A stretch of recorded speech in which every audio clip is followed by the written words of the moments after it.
Bienvenue à tous dans ce podcast articulé autour de l'article, ce fameux point de grammaire dont les débutants se souviendront comme un aspect plutôt simple. Ici, je tâcherai d'en démontrer toute la complexité, et par la même occasion, de prouver encore une fois que oui, j'ai menti. Mes chers élèves débutants à qui j'ai dit que c'était facile, encore une fois, ce fut un mensonge. Petit retour en arrière lors de vos premiers jours de cours, quand vous avez abordé vos premiers mots, et que vous avez appris l'existence d'un genre, d'un masculin et d'un féminin pour les noms, qui seraient toujours accompagnés d'un article. Toujours, on avait dit. Vous devez bien évidemment, en tant que bons élèves assidus, avoir un vague souvenir de l'apparition de deux concepts dans vos vies, le défini et le non défini. Deux éléments qui, de par la définition même des mots, veut dire que l'article défini, le, la, les et l'apostrophe, définit un mot. Et l'article indéfini, une des, ne le définit pas. Lol. Si on revient à une explication plus primitive de vos premiers jours de cours, on vous aura appris que l'article défini permet de faire référence à un mot comme mot unique, précis, de manière générale. La grammaire est un concept unique. Je parle de la grammaire au sens large et bien sûr de la grammaire française. Alors que son homologue est indéfini, il se réfère à une catégorie, avec moins de précision, ou bien à une quantité. Vous n'êtes pas sans savoir qu'il n'existe pas une grammaire, il en existe plusieurs. Si je vous donne une explication plus poussée, ici l'explication n'est pas encore définie. Vous pourrez alors me dire si l'explication valait le coup. Ma première explication est indéfinie car non mentionnée avant ou bien non précise. Alors qu'une fois mon explication donnée, si vous me donnez votre avis, vous ferez référence à un concept déjà mentionné, donc précis. L'explication que vous aurez écoutée dans ce podcast vous aura défini le concept assez indéfini finalement de l'article. Eh oh, vous êtes toujours là? Ah, bon, parce que là, je vous explique la base de mon mensonge. Bon, assez bavardé. L'article défini, le, la, les et l'apostrophe au niveau débutant fait référence à un concept unique général, tandis que l'indéfini se réfère à une catégorie ou à une quantité. Mais quand vous avancez, vous apprenez que l'article défini se contracte. Normal qu'il se sente contracté, avec toutes ses subtilités. S'il croise la préposition à, bam, il fusionne pour devenir o ou o. Vous visualisez la différence écrite inexistante à l'oral? Ah, cette bonne et chère prononciation française. Si vous allez aux toilettes, prenez un livre de grammaire française. Ça vous occupera, croyez-moi. Par contre, s'il croise la préposition de, il change de déguisement. Sinon, c'est pas marrant. Comme le chat du voisin a séduit, l'article a plusieurs apparats. Associez-lui donc le du et le des. Je sens que vous réfléchissez. Quelque chose qui coince? Ça serait assez logique puisque le du et le des doivent vous rappeler les partitifs. Cette bonne vieille histoire de partitifs. Ben oui, nous francophones on adore les parties d'un tout, d'un ensemble. Qui commande un poulet entier au restaurant? Non, du poulet. Et là, vous vous montrez déjà plus raisonnable. Avec 3 grains de riz? Raisonnable, on a dit. On va tout de même pas se mettre à compter les grains de riz pour vous faire plaisir. Et puis quoi encore? Du poulet avec du riz, ça ira très bien. Vous me suivez? Du, de la, des, de, L apostrophe, vous apprenez aussi que vous les utilisez pour passer commande au restaurant, car quand on ne compte pas, on aime les partitifs. Et quand on est raisonnable, on partitionne. On ne prend pas tout, mais un bout. C'est là qu'il faut faire la différence entre des, l'article indéfini, et le des, partitif. Ou bien le du. C'est à devenir dingue, on est d'accord. Alors dites-moi, que je dise, je veux des pommes, ce sont des pommes, ou j'ai besoin des pommes de mon jardin pour faire une tarte, qui est quoi? Après tout, ça reste des pommes. Cécile, on avait dit qu'on faisait simple et qu'on disait toute la vérité. Bon, là je suis un peu plus sincère, pour le faire simple un peu moins. Allez, j'ai pitié de vous. Tous ces détails venaient des niveaux débutants et faux débutants. Quand on arrive chez les intermédiaires, on récapitule. On rappelle que le défini reprend un nom déjà mentionné. C'est une explication loufoque, mais l'explication qui changera vos vies. Pour exprimer vos goûts en matière de torture grammaticale, vous emploierez le défini également. Entraînez-vous à dire « J'aime la grammaire française »,« J'adore la grammaire française », Je préfère la grammaire française à toutes les grammaires de ce monde. 3 fois par jour, pendant toute votre vie, et vous verrez, vous y croirez. Quant à la contraction, elle ne s'est pas détendue, bien au contraire. L'appartenance, le lieu et l'idée de « avec » s'y sont abonnés. La couleur du livre, mais ça, vous le saviez déjà. Je viens du psy, c'est acquis. Et c'est bien normal avec toute cette folie. Mais que pensez-vous d'un poulet au curry? Oui, je reviens à la charge avec mon poulet. Mais vous avez toujours le droit de cuisiner un poulet entier au curry le dimanche, mais de servir du poulet au curry à vos hôtes. Donc, avec du curry au curry. Il ne faudrait tout de même pas louper l'info importante. Vous voyez, les mots avancent, les lignes se cumulent, ce podcast se rallonge, les jours passent, les mois, les saisons, on traverse des régions, des pays, des continents aux grammaires plus simples, et pourtant, on revient toujours à ses premiers amours, la grammaire française. Vous avez saisi l'idée? Le défini sera de mise avec les dates, les fêtes, les saisons, les continents, les pays, les régions, et si vous avez besoin de voir plus grand, ajoutez à cette liste les océans et les astres. Car si les articles regorgent de difficultés en hiver, le printemps, l'été et l'automne n'y échappent guère. C'est là que traverser l'océan Atlantique ne sera plus suffisant et qu'un voyage loin, très loin, par exemple sur la Lune, vous fera le plus grand bien.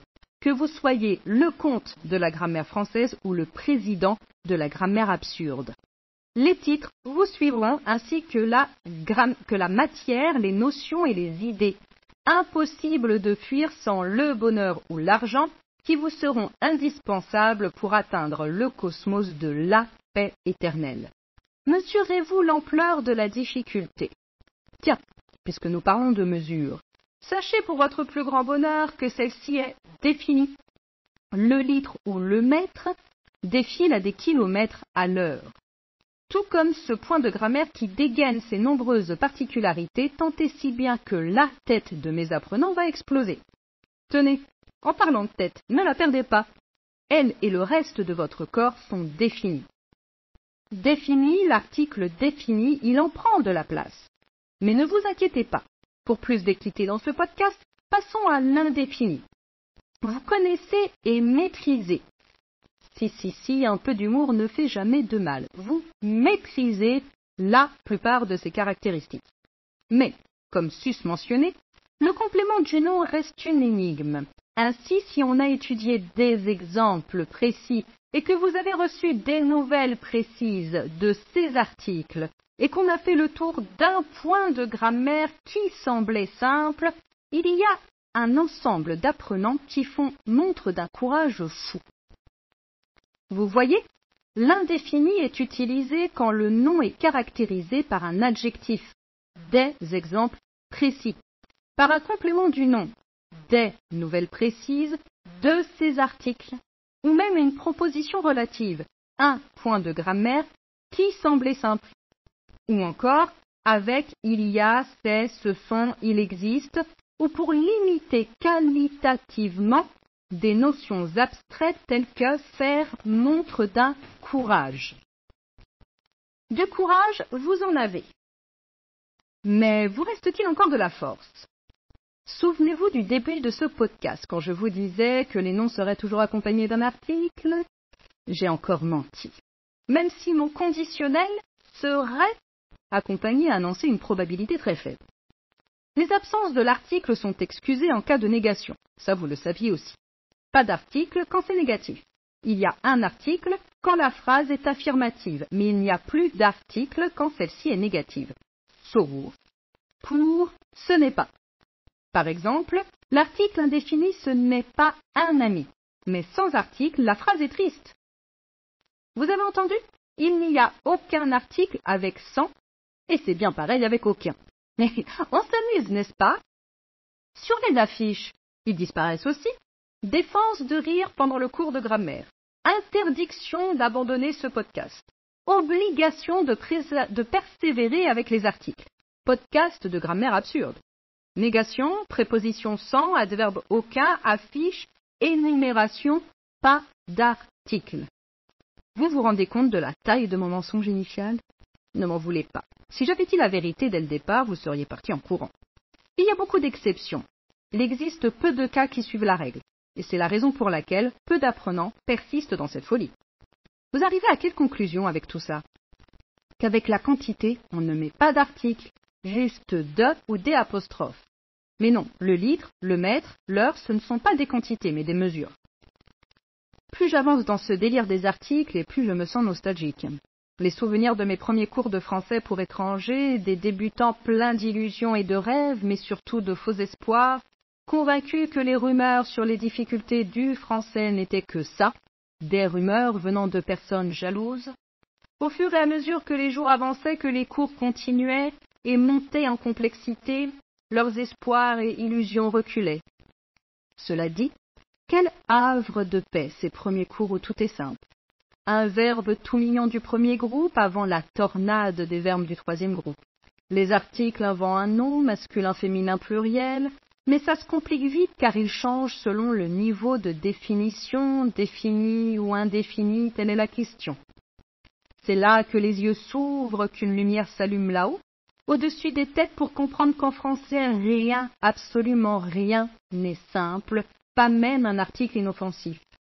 Si l'un se définit comme un parmi d'autres, un le se présentera comme unique et reprend un déjà dit, mais sachez que les deux, définis ou indéfinis, déterminés ou indéterminés, peuvent faire référence à tous.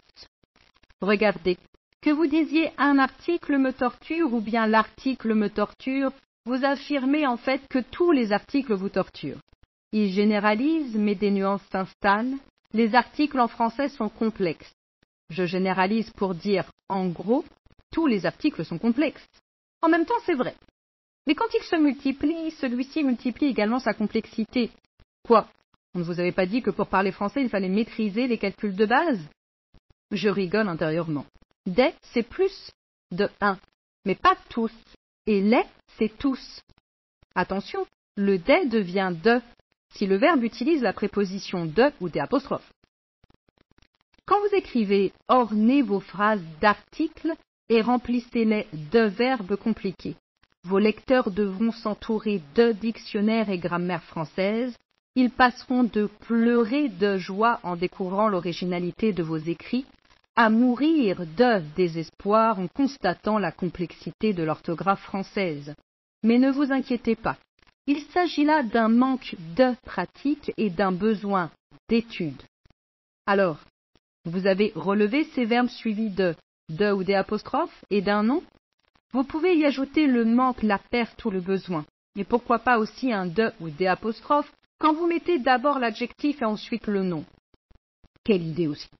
Le français fait preuve de suffisamment d'originalité pour en rajouter. Alors si d'autres tortures sont possibles, n'hésitez pas. Il y a de belles phrases qui sont simples et c'est très bien. Par contre, vous n'appliquez pas cette règle pour des petites annonces car il s'agit d'un nom de type composé.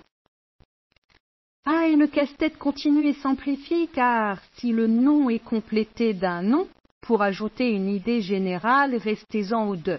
Un podcast de grammaire, c'est général. Si votre idée est plus concrète, un podcast de la professeure de français vous ordonne de mettre l'article même contracté. Vous, en revanche, décontractez-vous.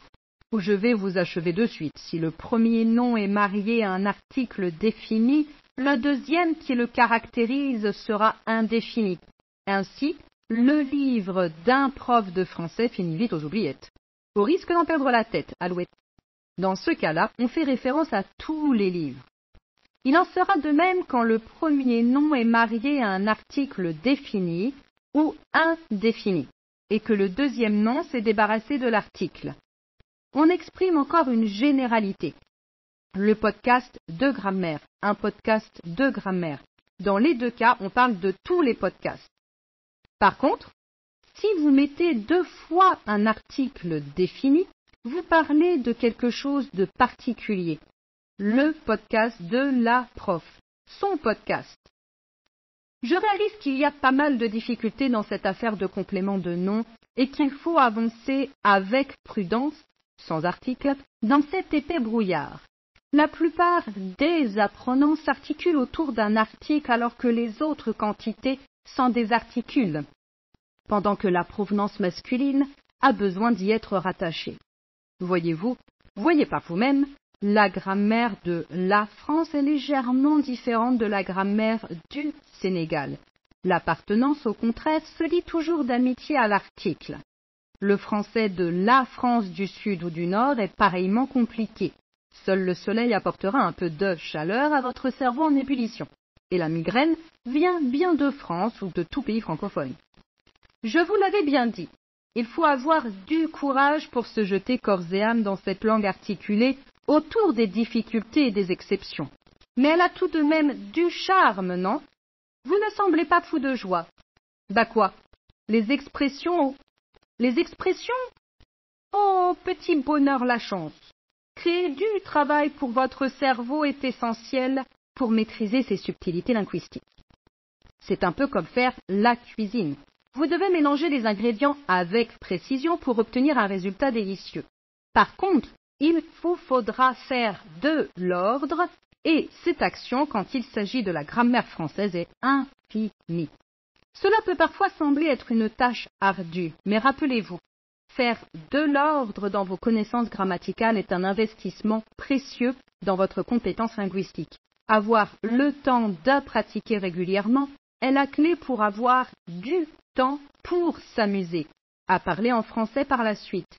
Croyez-moi, vous finirez alors par dire que le français a un charme fou. Et avoir du charme en français, ça impressionne toujours. Bien des apprenants le savent. Sur ce dernier petit texte, je vous laisse relever toutes les subtilités et n'oubliez pas que vous pouvez retrouver des exercices pour pratiquer tout ça dans le lien que je vous laisse dans la description de ce podcast. À très vite.